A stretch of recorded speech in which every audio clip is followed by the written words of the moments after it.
The Monk Who Sold His Ferrari by Robin S. Sharma.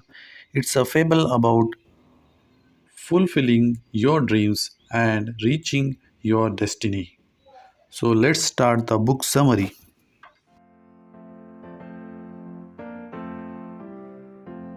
Chapter 1. Chasing external success without taking care of your inner self will eventually drain you. We live in a society that prices material success above all else. This has conditioned us to believe no one is successful until they have a sufficient level of material wealth to flaunt. Hence, we work hard day and night to amass these things at the expense of our inner happiness. Nothing is wrong with desiring to drive the best cars, live in a mansion, and be on top of your career if that's truly what you want and value. But you have to take care of yourself while you work towards your material goal. It's sad that most people hardly stop to consider the cravings of their minds and soul. True success must reflect wellness in every area of your life.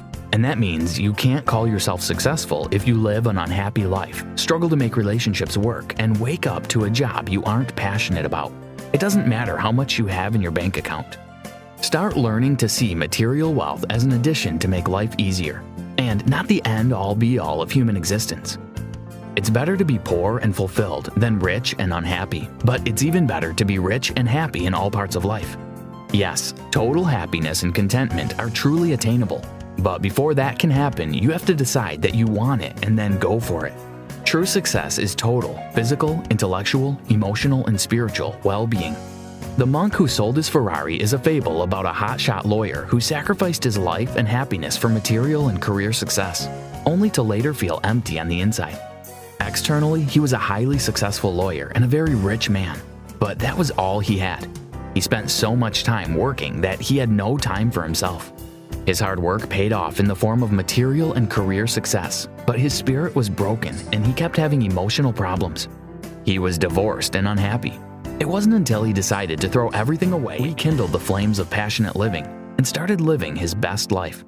This summary is about the ancient lessons he learned from the sages. They will help you live your full potential and attain emotional, physical, intellectual, and material well-being, if only you're willing to put them to work. Let's get started. Chapter 2. Your mind is your most precious asset. Did you know you have all you need to have all your needs met? That can easily sound like cheap motivational talk, but it's the truth. You have an infinite power in you that, if properly harnessed, would do wonders for you. Pause a moment to think about your greatest desire in life. What's that one thing you so badly want out of life? Is it wealth, happiness, or meaningful relationships? Do you want to start a business, become the president of your country, or do you want to start a fulfilling career as an artist? Whatever it is you want out of life is possible, and the best part is you don't need to go far to get it. All you need to get started is right within you. Of course, you would need to mingle with the external world, and nearly everything we want in life will be influenced by external realities.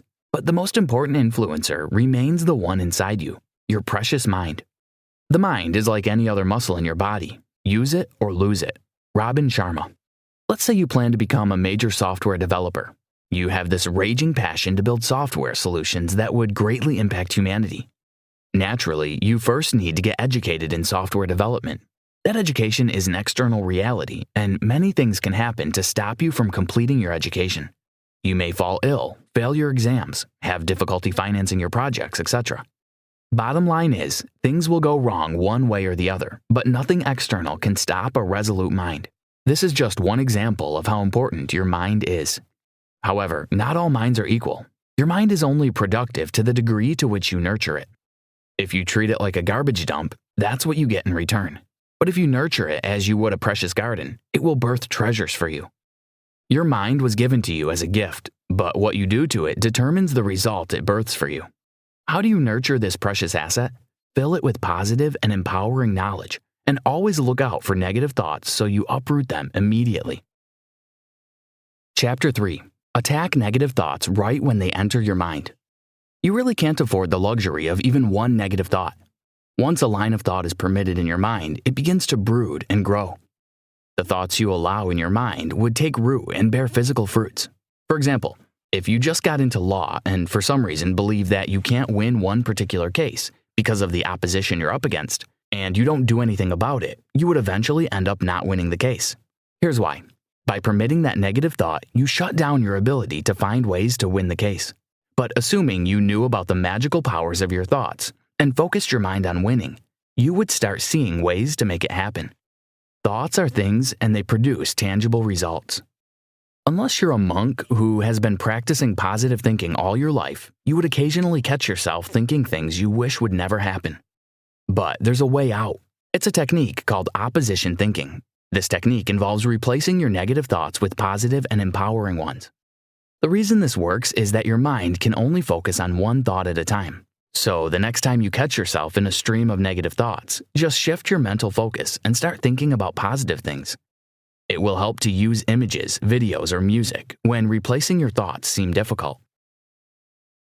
Chapter 4. The only secret to lasting happiness is finding and pursuing your life's purpose.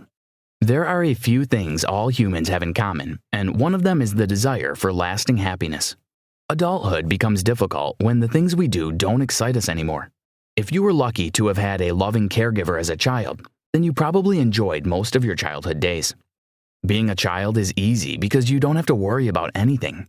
You're so innocent and nearly everyone you encounter will love you. But once you start climbing the teenage ladder into adulthood, things begin to change. You suddenly have to be responsible for your life and every action you take. Survival can become so hard that happiness will be shut out of your life. The older you get, the more responsibility you have, and the less happy you become. This is the story of far too many adults. In fact, many people wish they could be innocent kids again. But life wasn't designed to be endured. It is meant to be enjoyed. Hard to believe, but it's the truth. The key to happiness in adulthood is to discover purpose and spend your life pursuing it. This will bring you untold happiness. You would live with zest, and weekends would cease to be your favorite days because you would love your work and always look forward to it. The purpose of life is the life of purpose. Ribin Sharma. The grand question now is, how do you find your life's purpose? People try to complicate this stuff, but it's not that mysterious. Your purpose is hidden in your passion and desires. What do you love to do? What is that one activity that even just the thought of it ignites you with passion? Is it singing, writing, or selling? Sometimes it could be a profession. If the idea of helping sick people recover sounds great to you, and it's something you always imagine yourself doing, then that's your purpose right there.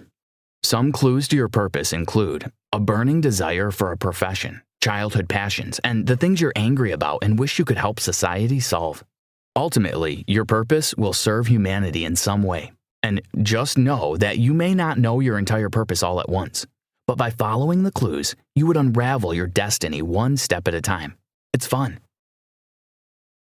Chapter 5. When you set goals, document them on paper. Don't just set mental targets. Goal setting is the secret of achievements. Without clearly defined goals, it's difficult to achieve anything. There are too many distractions in our world, but once you have clear goals, it becomes easy to channel all your energy to accomplish them. 2 goal-setting mistakes you must avoid include a lack of documentation and refusing to set deadlines. The average adult thinks 60,000 thoughts in a day, and the subconscious mind neglects most of these thoughts, except the ones that are repetitive and convey emotions. When setting goals, you want your subconscious mind to be fully aware of it because that's where the magic happens. Documentation is a proper way to make this happen.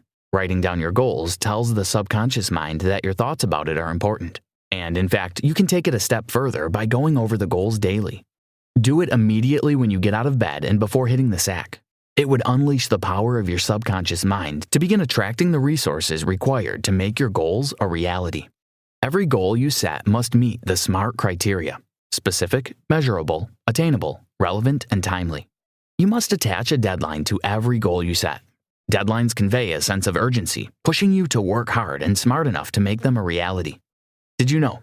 When you are exhausted or hungry, it will be more difficult for you to say no or maintain a specific goal. Chapter 6. Unleash the power of creative visualization to solve your problems. Generally, you have to have some level of knowledge to succeed in any career you choose. Everyone knows this, and that's why people invest thousands of dollars on their education. But what most people don't realize is that education is just the first thing. It's not all you need to succeed. There's a limit to where your knowledge can take you, but when you employ the power of creative envisioning, you will move faster in life. By employing your imaginative side, You would easily come up with solutions to problems in your industry or the world at large. There is absolutely no limit to what you can do with your imagination, but you have to first train it if you want it to produce life-changing results. Your imaginative faculty is like an elastic band. The more you flex it, the more it grows, and it begins to shrink when you don't use it. So start now and never stop. Use it to solve your personal and professional problems. If you're having troubles in your relationship because you don't understand men, a friend invites you to a relationship hangout where they talk about ways to improve your relationship. Don't just take the information and apply it raw. Pass it through your uniqueness by using your imagination to visualize ways to do so. You can use visualization to create the life you want. This works so well because the mind loves pictures. The mind is a wonderful servant, but a terrible master. Ribin Sharma. Let's say you don't have public speaking confidence and you have a presentation coming up. You can use this trick. Find a YouTube video of someone confidently making a presentation. Watch it over and over, each time visualizing yourself as the person speaking. Imagine the confidence and flow of words. Imagine you're the one doing it all. Then go back and prepare your slides. Conclusion. The secret to lasting happiness is in fulfilling your purpose. We've dealt with purpose discovery in one of the chapters, but there's something else you must know. Discovering your purpose alone is not enough. You have to take steps towards fulfilling it, and that's where discipline comes in.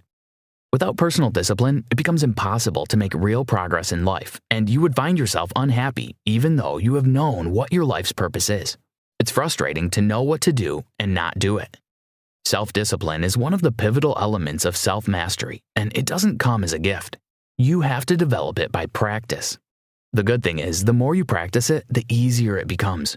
A good place to start is with setting a daily benchmark for certain activities that will help you reach your life goals.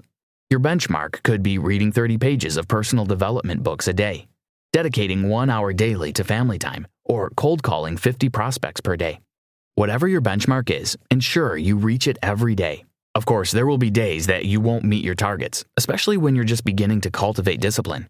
But you can fast-track your progress by having a reward and punishment system.